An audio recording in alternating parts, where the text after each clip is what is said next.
Hello again, YouTubers. Welcome back to the Board Game Captain. I'm your host, the Board Game Captain, and today I'm going to be reviewing, showing you how to play, and talking a lot about this new game, Phase. Now, this game just came out yesterday on Black Friday. It's a little bit of a surprise and kind of interesting, and I wanted to get a video out about it right away. We just played a bunch of games of it last night here. So, Phase was put out by AEG, and now for those of you who know, Phase was something that was originally supposed to be released by them as a collectible card game years ago, and that never happened. It was around the time, coincidentally, when they were moving away from collectible card games and moving more into board games and self-contained card games, and this kind of never got released. It was indefinitely postponed. Well, last night they decided to release it as a self-contained card game.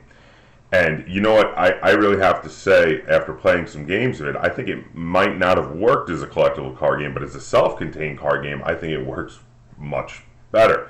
So let's have a look at it. Now, the game is for ages 14 and up. It is for 2 to 5 players, and it is for 30 to 60 minutes, it says. So let's start there. Now, the 2 to 5 players, now there's an interesting one. Now, many collectible card games or self-contained card games where you're fighting each other, often people can get eliminated one at a time, and usually you have the feeling that they're really intended for 2 players, and the more players are really just, you know, so they can say they can play more players. Whereas with this game, it's got an interesting mechanic. You don't eliminate life points. You're fighting over fate points. And there is a point at which there are 2 kinds of fate points. There are good fate points and evil fate points. And when one kind runs out, everyone finishes up getting an even number of turns, and whoever has the largest amount of fate points of their largest amount of fate points, whether they have more evil or more good, the largest single amount is the winner. So everyone's in it until the end. Nobody gets eliminated early. So the 3, 4, and 5 numbers of players were not just shoved in to make it sound like it could be played in more ways. This game actually would work very well and scales very well for different numbers of players, which was a really nice surprise and really cool. Now, we've just been playing it 2 players, Lynn and I, but I can't wait to try it out at 3 and 4 players. I think it's going to be really cool, and this is going to be one of the games I'm going to bring on one of my next beer and board game nights so I can try it out with 4 players. And the age is 14 and up. Now, this is an important note. I often think these are overestimates. This is not an overestimate. None of the rules may be overly complicated, but the game itself has a lot to keep track of. The game is complicated. There's a lot of things going on. The game plays sort of like if you took the board game concept from the game The Duke, which I don't, if you're familiar with. I have yet to do a review, but I will. The Duke has playing pieces where every time you move them, you flip them over and it completely changes how they work. Now, take that concept and put it in a card game where all of the cards, here's one of the cards, are 2-sided. And when you use them, they change. So there's a lot to keep track of, and it's very cool and very interesting in that regard. But it is a lot because every card has 2 faces, and you have to keep track of both because when you use it, it's going to change to the other. So the 14 and up is actually a pretty good estimate. If you're really sharp and a bit younger, maybe you could get it, but it's one that because of how much there is to keep track of, 14 and up actually is pretty good.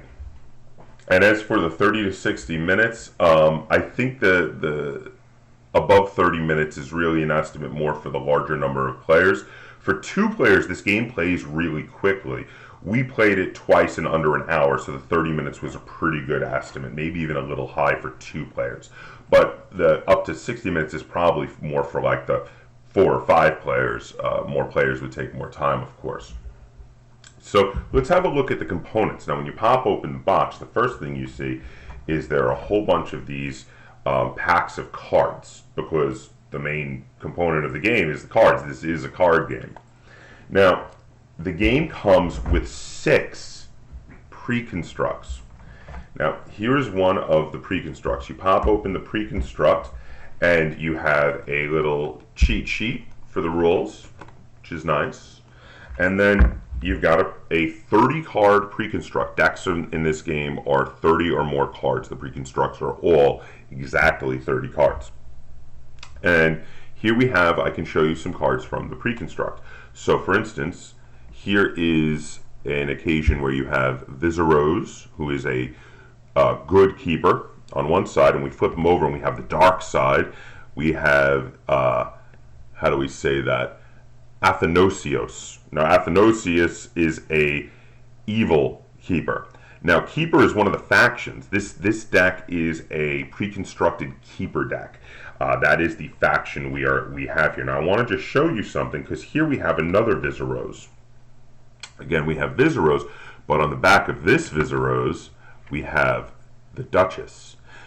Each of the versions of a particular person, in this case I'm showing you 2 different versions of Viseros, have a different alternate side, which means no 2 of the cards are the same. Every one is unique, even though you're going to have 10 Viseros total throughout the pre-constructs and extra cards, because they have 6 pre-constructs and 2 large packs of extra cards in the box, so that you can alter the decks later and make your own decks.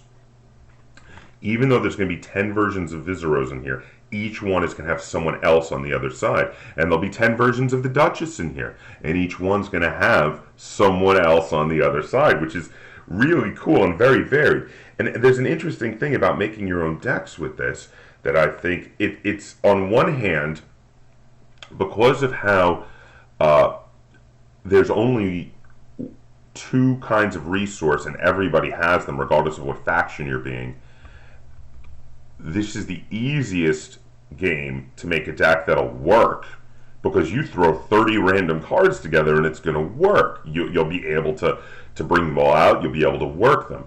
But to actually make a deck that's themed around certain mechanics and combinations, that's a little more difficult, because you have to take into account both sides. And it's not just both sides. And this is, again, why the 14 and up is a good estimate. In addition to both sides, and here we have, let me show you these 2 sides. We have Nighthawk, I was just showing, and on the other side we have Reznar. I actually like this card quite a bit. Now, Nighthawk and Reznar, in addition to them, you'll see there's this little sideways written area. It says action, has a lock symbol, and then it has some more text. And we have one on Reznar too. Now, every card has 4 possible functions. The thing is this: you draw cards into 2 locations on every turn. You have your hand that you hold like so, and when cards are drawn into your hand, they are no longer usable as the characters. Instead, they're usable kind of like a spell. They're called orders when they come from your hand, and orders are a form of, usually, of an action that you do. And the orders are those sideways texts. And you can't flip them around once they're in your hand. You draw them from the deck. The side that was facing up on the deck is not the side that goes in your hand, so nobody knows what's going in your hand. The other side goes into your hand, and now you have another order that you can use during the game. After you do that, you take the next card on the deck, which nobody had seen until just now when you drew the card for your hand, and that one, that side face up, goes into your barracks. Now those cards in your barracks have 2 functions. One is that they are your resources that you use to be able to play other warriors and characters, and 2, they are warriors and characters that eventually you will be able to play. You'll be able to bring them out and bring them out into the battlefield. And I'm going to show you all of how that works in a little bit when I'm showing you how to play the game. Now, in addition to the 6 pre-constructs, which these are some of the pre-constructs I haven't opened yet, because I've only opened 2. We played a few games with 2 of the pre-constructs the other night. And then we have these larger stacks of extra cards that you'll be able to alter your decks with, which actually I am excited to try deck building with this game. It seems really interesting. And then it comes with, of course, some influence, which I just told you about. Now, influence are cardboard punch-out tokens. We have 1s and 5s. So here is one evil influence. Now, all of them are two-sided. As in a game that's all about 2 sides, that's kind of, how it is. And this is one good influence. Though during the game, these never flip. These have to be important to stay on the same side because the influence doesn't change. It's either evil influence or a good influence. And here we have a 5-piece. That is 5 evil influence. And that is 5 good influence. In addition, in the box, which was very nice that they gave you, and they totally didn't have to, they gave a bunch of packs of deck protectors. Now, these are the same variety of newer deck protectors that AEG sent out recently, this year, in fact, when they released that game, Mystic Vale. It says card crafting system on it, which these were the ones for Mystic Vale, because in Mystic Vale, these were actually an integral part of the game because of how you had to slide multiple cards into one sleeve, and they were see-through, so you can see all of them in the sleeve. Now, this is not an integral part of this game, but it was nice that they provided deck protectors for you because this is a limited run game. The game, they did a limited run for Black Friday. It is in the black box from AEG. So if you know any of your local game shops or any online retailers that are selling AEG's black box this year, and you want to get this game after hearing this review, you need to get it right away because it is a limited run. If they sell out and it sells really well, maybe they'll do another run. We'll see. But right now, it's the only way to get it is in AEG's black box this year, 2016. So I went to one of my friendly local game stores, a store known as the Wandering Dragon Game Shop here in Illinois, and they had quite a few boxes of this game, and I picked one up, and I picked that up yesterday on Black Friday. So now, that is all the components in the box, and that is a look at some of the artwork also. Let me show you a few more pictures. I really like the artwork in this game a lot. I think it's really stylish. They got some very talented artists to do some of the artwork. Some really cool artwork in here. And I like how each card has a good and an evil side, so there's lots of very different artworks. Here we have a fairy type character. On the opposite side is a vampire that's like a techno vampire kind of thing going on. And there's some very interesting pictures. But that's all the components, because it is a card game. So the components are mainly cards, the counters, and that's really it. But let's go to the table, and I'm going to show you how this game plays. And that is the most interesting thing about this. This is a very interesting game in how it plays. I don't have any other game that plays even close to being like this. So we'll head to the table. I'll show you how it works. Then we'll come back. I'll tell you my thoughts on it. I'll give you a review and a rating, and we'll get a second opinion from Len. Okay, so here we see a game of Phase set up for 2 players. Now, the basic setup is fairly simple. One player has their deck, the other player has their deck. Each player's got a quick reference sheet. The reference sheet is 2-sided. One side shows you the order of combat, while the other side shows you the general turn sequence. In addition, over here we have the influence. Now, the influence is scalable based on the number of players in a very easy manner. You have 10 good and 10 evil influence per player. So for a 2-player game, that is 20 evil and 20 good influence. But for a 3-player game, it would be 30 of each. And it scales that way all the way up to 5, where you would have 50 of each. Now, this is the starting setup for the game, and then each player will draw 3 cards. Now, again, the part of the card that goes in your hand is going to be on the other side of these cards. So if I just take them off like this, nobody can see what's in my hand, because the other side of these cards has something random on it. It could be anything, so nobody knows what's on the other side of these cards. The only thing it keeps in common for both sides of the card is that they'll be the same faction. So since this is a keeper deck, the other side of the cards are all going to be keepers, but they're going to be the opposite kind. So the other side of this evil keeper will be a good keeper. The other side of this good keeper will be an evil keeper. Now over here, the other deck we're using is a Fengarian deck, and they get their top 3 cards in their hand also.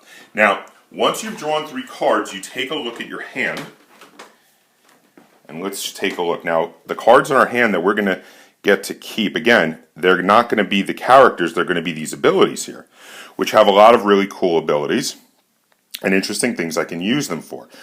But I'm going to pick one of them, which will be a character and is going to go out in front of me in the barracks. So right now it's just going to be a resource, but later in the game I might be able to bring it out as a character.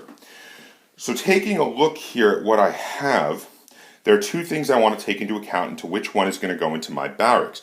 One thing is, if it's a order that I may not be able to use or I don't like, that might be something I want to throw out. The other thing is it something, and I can look at the other side of the card, though I don't have to show my opponent, of course, what's in my hand. The other thing is, are the pair of characters on either side of the card very useful and people I'm going to want to bring out at some point. So in this case, I'm going to take this card and I'm going to put him in my barracks, and the reason is because this side, this is their cost. Gladiator is very easy to get out, but when he's on the good side as Nighthawk, Nighthawk is absolutely vicious, very good character. So I'm going to put him straight into my barracks there. So now I have a hand of 2 cards, I have 1 character in my barracks. Now he is not in play, he's just a resource right now. And I'm going to show you how that all works. And then the other player is going to do the same thing, take a quick look, see what they have. And they're going to make a similar decision and put Destructus into their barracks. So now, once you've done this and you're fully set up and you're ready to play, you take a look at the card that is on the top of each player's deck. And whichever one has a lower cost, again it's that number up in the top left corner, will go first. So in this case, this deck with Sprite on top, who has only a cost of 1, is going to get to take the first turn. Now every turn goes in 3 steps. You have a preparation step, an attack step, and a training step. Now the first couple turns are going to be really quick because we're going to be kind of skipping some steps. You see, during the preparation step, the first thing you do is unlock characters, but since nothing's been locked, that's skipped. The next thing you do is you get to draw.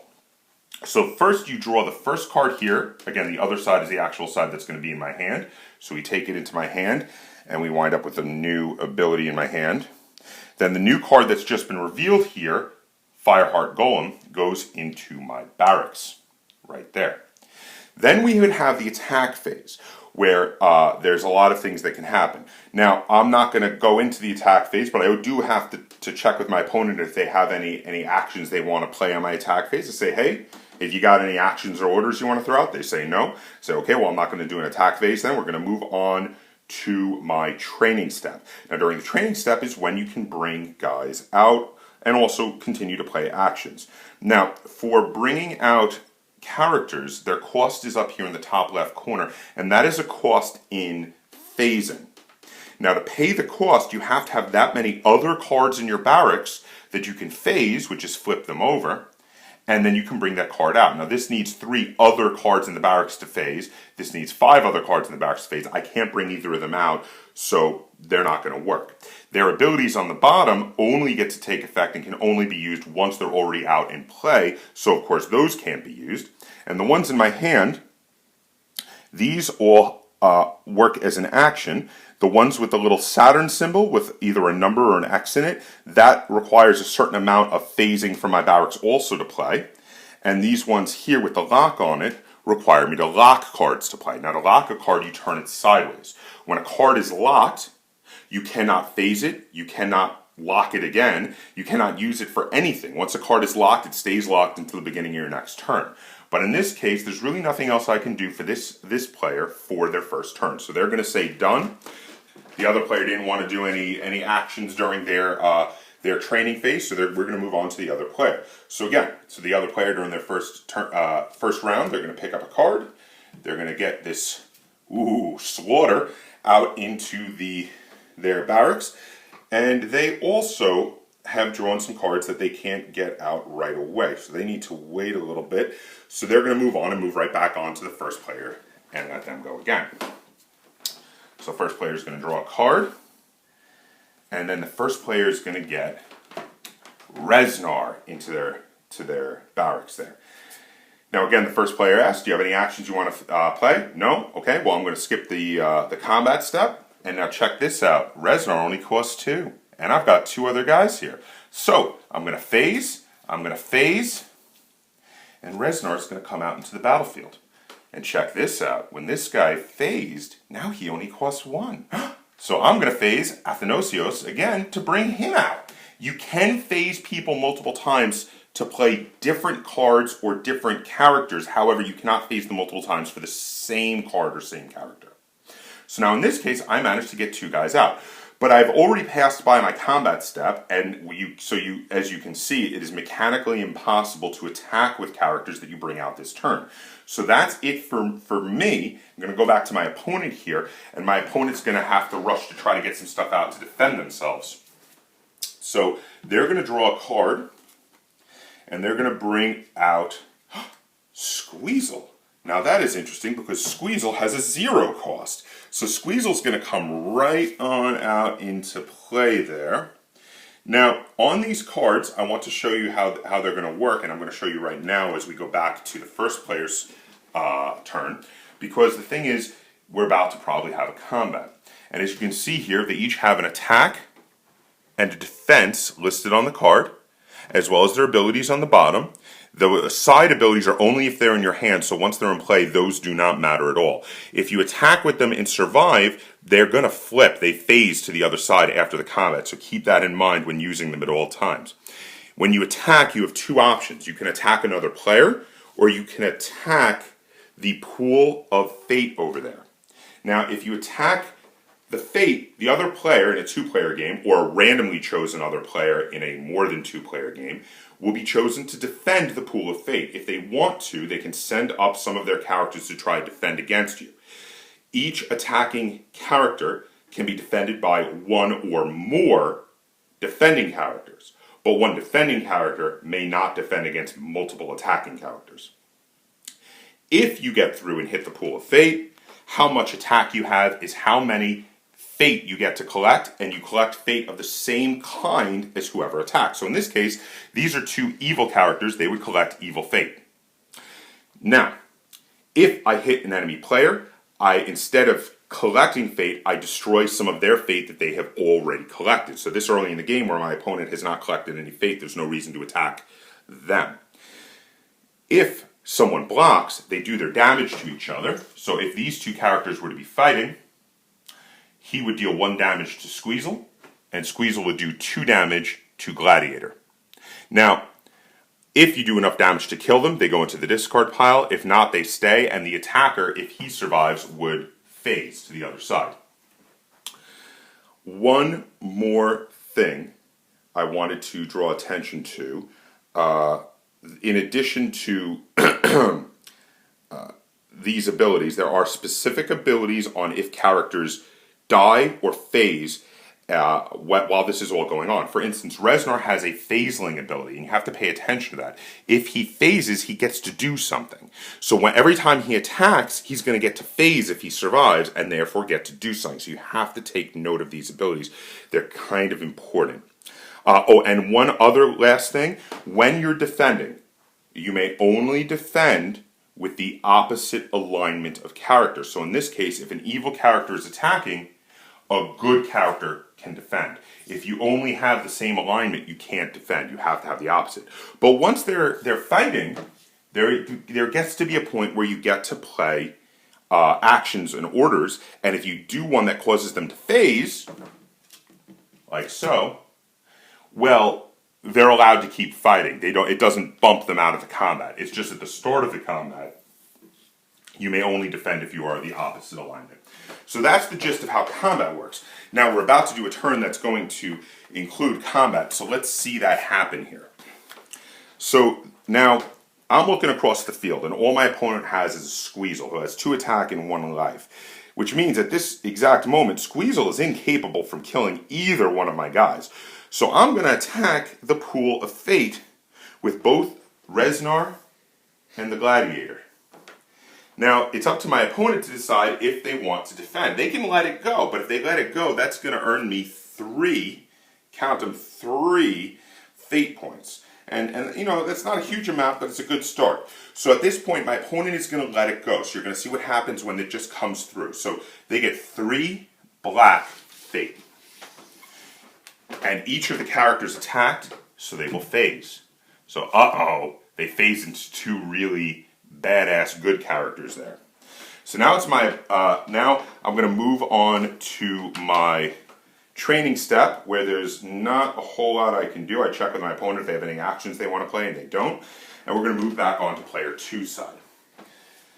Now player 2 is going to start by drawing a card, and then bringing out the Undying into the barracks, and they're going to phase those 2 cards to bring out the Undying. And then they're looking here now. Here's the thing. This is an interesting dilemma. They have a 0-cost scout. They could bring him out right now. But they also have a taunting fool who requires the phasing of 1 other card. Now I could phase this scout to bring him out, but then he's not going to be a scout anymore. He's going to turn back into Slaughter, who won't be able to come out. So the question is, who do I want out more? Do I want the taunting fool, or do I want the scout out? And it is a good question. So I'm going to bring out the taunting fool to get a larger number of cards out. Now again, I skipped attacking. I probably should have attacked with Squeezel with this character, but this player decided to play a little more defensively since the opponent was outnumbering them. So, but they managed to get a good number of cards out, and they're going to wait. So back to the first player. So the first player is now looking at the field, and there's a number of things out there that can hurt him. So they're going to draw a card. They're going to bring another card into their barracks. They're going to take a look, but you know what? There's only 1 evil card out there. So they're decided, what the heck, I can attack again. So they're going to attack with both Balance and Nightclaw at the Pool of Fate. So the other player now is going to decide to defend one of those. They want to try to weaken their opponent. So they're going to throw the Undying, their only evil character, at Balance, because they want to stop him from collecting lots of good fate as well as evil fate. Now comes an action phase once we've chosen attacks and defenders, and we go back and forth to see who does what. So we start with the player whose turn it is, and they say, you know what, I'm in a good position here. I'll do lots of good stuff, and I'm not going to lose any of my guys the way it is now, so I'm going to pass. Do you have anything you want to do? And the other player says, you damn tootin', I sure do have something I want to do. I don't know why they turned into Yosemite Sam there, but they did. So here we go. They have an action, and this action says, give a warrior +1/+1 and the ally special ability. The ally special ability only works before combat begins, so I made a big mistake there. Excuse me. They're going to do this one. Action, give a warrior +2 attack, +1 defense. So the way we've been doing this in my house is we just slide it sideways under the card to show that the ability is there. Now, the Undying already has the special ability Swift, which means that during combat, they do their damage first, and then if the opponent survives, they get to do it back. So in this case, he's now all the way up to 5 attack, which is going to be plenty to kill Balance, and Balance won't be able to kill him. So now they turn it over to the first player. Do they have any actions they want to play? And oh boy, are they going to want to play some actions. So they have this card here, which says you phase X number of cards, and it gives a warrior that much more life. So now in this case, they're going to phase both cards here, 1, 2, and give Balance +2 defense. So now Balance is all the way up to 6 defense now. So now they pass it back over to the first player. And this is the way a lot of combats go. You go back and forth playing things to trump each other, which is kind of neat actually. So now, let's see. So now they have 1 more life than the Undying. So the Undying plays another Undying as an action. It says deal 1 damage to a warrior if this defeats it, you get to enlist a card from your hand. Now, it's not going to defeat it, but I'm going to do 1 damage to balance here, because that'll bring his life total down enough that the Undying will be able to defeat him in this combat. So again, we go back to the first player, and they say, okay, ooh, how can I save balance?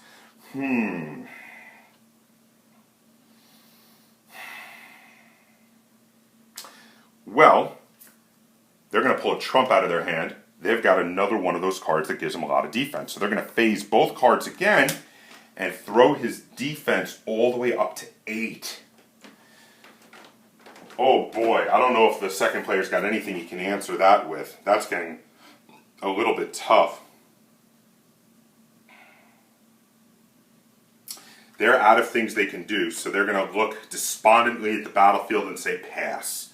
And the first player is going to say pass, and once both of them pass, the combat happens, and it happens in whatever order the first player wants it to, because it's his turn. So he decides the Nighthawk is going to happen first. The Nighthawk hit over here for 4 damage, so Nighthawk takes 4 good influence for the first player. Then the Nighthawk phases back to his far less intimidating side of Gladiator and is done with his combat. But now again, Gladiator is going to be a lot easier to deal with than Nighthawk was. And over here, the Undying does his damage first. It's not enough to kill Balance because Balance got his life total too high. Balance turns back and kills the Undying. All the cards played there, plus the Undying because they died, are going to go into the second player's discard pile. And then over here, Balance does not die. The cards played on Balance are going into the discard pile. Balance, though, will flip because he attacked. He turns into Reznar, which is also easier to deal with than Balance, and he is done with his combat. But now we move on to the second player, and it's time for the second player to possibly get some revenge. So second player takes a look around. Second player draws a card, brings another card out here into their barracks, and says, you know what? I am going to get some revenge. I'm going to do some cool stuff here. So let's see what we can do. Second player says, let's see, he's got 3, Squeezel's got 2, and they've each got 3 life.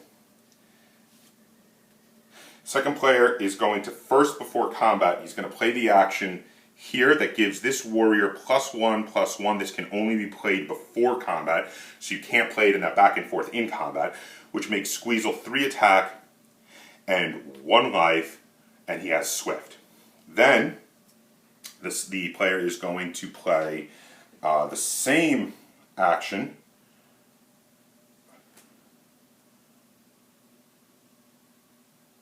Going to play the same action on Taunting Fool also to make him a 4 attack 2 life character. And then they're going to play this action here, which says you have to lock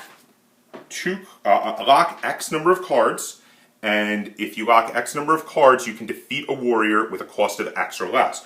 So they're going to lock both their cards to do this, and they're going to defeat Reznar right now. So like, bye-bye Reznar. And of course, defeating Reznar gets rid of Balance, who is on the other side and is way more powerful than Reznar. Then, they're done. They're done with what they want to do before combat. They ask their opponent, do you have anything you want to do before combat? Their opponent looks despondently at the board and says no. And they say, all right, my turn. I'm attacking the Fate Pool with both of my characters. So now, they look down, and at the end, they're going to activate the Taunting Fool's ability, which says, after this warrior is declared to attack, you get to pick an opponent and they have to defend you if they're of the opposite alignment. In this case, they're picking Gladiator. Gladiator must defend the Taunting Fool, who has enough attack to kill Gladiator, but then cannot stop Squeezel. So now it's up to the first player. They say pass. The second player takes a look and like, you know what? I think I can do something about this. I think I can mess with Taunting Fool. Let's see. They're going to, as an action, they're going to lock 1 card, and they're going to give Gladiator +2/+2, so he becomes a 3/5. Ouch. So Taunting Fool with his 4 attack will no longer be able to kill Gladiator, and player 1 passes. Player 2 has already spent just about all the cards they had and has nothing else that they can throw at player 1, so they say pass. So player 2 gets to decide what order these combats happen in now. So player 2 says, well, I'm going to do Squeezle first. Squeezle's going to get me 3 good fate, which is nice. Then Squeezle is going to flip. Of course, the card I played on Squeezle goes away, and Squeezle turns into Crusher. Next, we're going to play over here. Unfortunately, Taunting Fool does not have enough to kill Gladiator, but Gladiator has enough to kill Taunting Fool, so Taunting Fool gets discarded. Gladiator defended, so they do not flip. They only phase if they attack, but of course the extra card we played goes into the discard pile over here. Now, that is how you play a game of phase. You go back and forth like this, you attack the pool until you have a lot of phase, until you have a lot of influence, and then you may start attacking the other player. When you attack the other player, you're doing so to remove their phase, their influence from the game. When you remove their influence from the game, it does not go back into the fate pool. It goes out of the game completely, you dump it back in the box, and that's important. So the only place you can gain fate from, the only place you can gain the fate points from are from the fate pool. You cannot gain them from the other players, but you can remove them. So later in the game, it becomes very calculating as you try to decide, is it better to gain extra fate, or is it better to remove some from my opponent? Now, the game is won by the player who has the largest single amount of either evil or good influence. Their choice, whichever they have the more of. If there's a tie, the tie is broken by whoever has the most total fate. If there's still a tie, the tie is broken by whoever has the most attack out in the battlefield right now.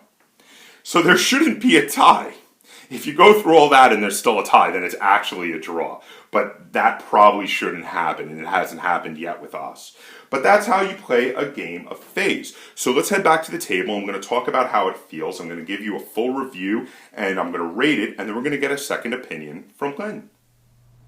Welcome back. Okay, so that was how you play a game of phase. Now, I forgot a couple of things I just want to mention. First, I forgot to mention who designed this game. It's right here on the cover, and when they put it right on the cover, I do usually like to draw attention to it. So now the game was designed by Brian Reese, Jeremy Halcombe, and Brent Keith. Let me show you that right there. Now, these are designers that really think outside the box. This game is truly a very interesting, unique game. If you know another game that plays like this game, please comment down below and let me know. But I've never played another game that plays anything like this. Couple of mistakes I made while showing you how to play the game. I just wanted to draw attention to them. First off, I was calling the Nexus the Fate Pool.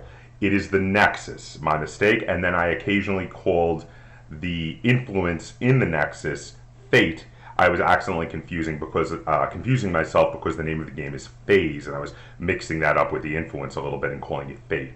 It is influence, and it is the Nexus is where the influence is. The other thing I want to draw attention to is that after I told you to make sure to pay attention and not forget phase abilities, which a lot of the characters have from when they flip, I went and forgot to do the phase ability of the character that was out. No big deal, because I was trying to show you how the game works, and I wanted to move on quickly from turn to turn so you could see a couple sample turns to see how attacking and defending work. But I did forget to do the phase ability, so that's my bad. If I made any other mistakes and you know how to play this game, feel free to comment down below and tell me I'm an idiot. But that's all right. Now, that is how you play a game of phase. Now, this game feels like a lot of fun. It can be very calculating. It can be a bit complicated, so this is a bit more of an advanced game than some others I have reviewed, but it is a lot of fun. It can change on a dime. It really can. There was one game I was winning most of the game, and in the second to last turn, Lynn turned around and suddenly shot into the lead with a huge play where she threw some great actions, And I was left going, whoa, what just happened? And it felt like a lot of fun. It was really, really cool. Now, I have only played a handful of games of this yet, so this is a bit of an early review. And right now, where I'm at is pretty high, but that it could go even higher if I play a lot more of it and still like it. But I'm loving this game. This game is a lot of fun. It has a great amount of complexity, a great amount of depth, while still being able to be played by someone who is very new to it and have a chance of winning because of how the game can turn on a dime, and how if you get the right combination of cards, it's got a good amount of strategy and a good amount of luck. Once the cards are out, it's all strategy. It's all knowing, well, if I attack with this guy and I get through, he's going to turn into this better guy that next turn I'm going to be able to do even more stuff with. And yet there's the right amount of luck coming out of the deck of the random cards you get to also keep it varied and interesting. And there's so much going on, and it really feels fun. It's a very cool game. Lynn and I have been having a lot of fun with it. We've been really enjoying it, and I recommend this game to anyone out there who, after watching my tutorial on how to play the game, feels like they got it. If you saw that and you said, one, that looks like a good time, and two, that's not that hard, I could do that, pick up this game. You owe it to yourself. It's a limited supply. They may not do another run. If they don't, you're gonna wish you had gotten it. Go by any friendly local game store of yours that you call ahead and know that they got in some of 2016's Black Box from AEG, or if your local game stores are not getting in the Black Box from AEG, check out online retailers or AEG's website itself to get their 2016 box. The 2016 Black Box contains phase and phase only, nothing else. But it is worth it. It is a really cool game. It's got 6 separate pre-constructs in there and enough cards to probably make about another 4 decks, which is variety. I love that they provided you with large amounts of variety. I personally am going to keep the pre-constructs for a while and try to play with all of them until we decide which factions we like better, and then I'm gonna alter some of the decks. I'm gonna make some decks of my own, and I'm gonna try them out. Lynn and I are really liking this. We're getting a kick out of this game. This is really interesting, and I think generally speaking, most of the cards are good because they've all got something. Even if you don't like one side, you might like the other side. There's lots of good options to use, and it works well. The rule book I want to draw attention to also, it's really cool. It's also two-sided. On one side you have a story, and then in addition to the story, on the other side you have the rules. And the rules are laid out in a very clear manner with lots of pictures and diagrams to show you how to play, and I love it when they do that. I love it when they show lots of great diagrams. They're very helpful when learning the game. So this is a very well-structured rule book. In fact, I'm surprised they did such a good job considering they were planning on doing it just as a tiny little limited run release. But they did a fantastic job on designing this game and the rule book. And then in addition, they have a wonderful glossary which tells you all of the special rules, gives a breakdown on anything if you need to look it up quickly, which is also very good. I love it when they contain a glossary. It's great. There were a few times when I needed to look things up quickly while I was learning to play the game. I said, oh, wait a minute. How does this work again? What is the deal with this special ability? The glossary is a great quick lookup for that. They also have a list of each of the cards, and it'll tell you all of the cards that can possibly be on the other side of it within here. So for instance, the Cognet has Athanasios, Berserker, Duchess, Gladiator, Pangolin, Resnar, Silky J, Sworn Defender, Tremuculus, and the Vampire Spawn on the other side of each version of the Cognet. And they do this for every card. So it's a good way, this is a good like checklist to look at when you're designing your own decks of cards, because you can say, okay, which versions of this card are going to work best for the theme I'm trying to do? Which versions have a specific ability which I'm trying to focus on when I'm designing my own deck? and this is great. This is a really, really, really great resource for you, both in the beginning when learning the game and later when doing some deck building. So I know I'm really touting the virtues of this game, but there's not a lot of negatives. And that's the thing, and that's what makes a fantastic, fantastic game, is lots of good stuff. They have a lot of very innovative mechanics, a lot of thinking outside the box. Some old mechanics that we've seen before. I mean, the attack and defense looks a lot like Magic the Gathering and the cards, and the flipping mechanic does resemble the flipping mechanic in a game like the Duke, but they're done in new ways, and they're done with brand new mechanics, like the phasing of cards to pay for things, and the locking of cards to pay for things is something that I have not seen before. Also, the combination of all of these mechanics together makes something brand new and very innovative. And I'm saying brand new. I know this game was designed a number of years ago and then never got released, but it would have been very innovative then, and it's still innovative today. And you take all that innovation, and sometimes people will make a very innovative game and they focus so much on the innovation, they leave out the fun. But they didn't do that. This game is crazy fun. It is a good time. So it has the great innovation, the great outside the box thinking. It has a lot of fun to be had on a very calculating and interesting and enjoyable game. It has a really well put together rulebook. I like this game a lot. I'm giving this game 8 out of 10 stars, which is very high rating, but it's a high 8. And you know what? After a number of plays of this, if I'm still enjoying it, I might even up it to a 9. So this is like an 8.5 for me, possibly going to a 9 sometime down the road if I'm still playing this game and still enjoying it. So let's see what Lynn thinks. Lynn, how many stars out of 10 would you give Phase? 8. So Lynn gave it an 8 also, and I know she was really enjoying it with me last night when we cracked this one open and we're playing it. We played a few games of it back to back, and I know she doesn't like to play multiple games of something back to back unless she's really enjoying it.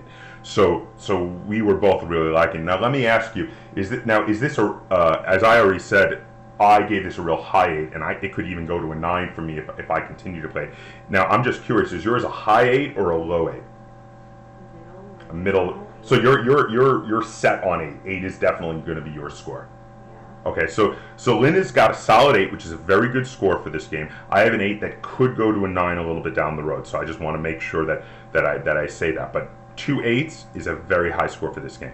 So if you liked the idea of the phasing mechanic, of phasing to pay for things and phasing guys in the middle of the game after you attack with them, they flip to the other side and they turn into something completely different.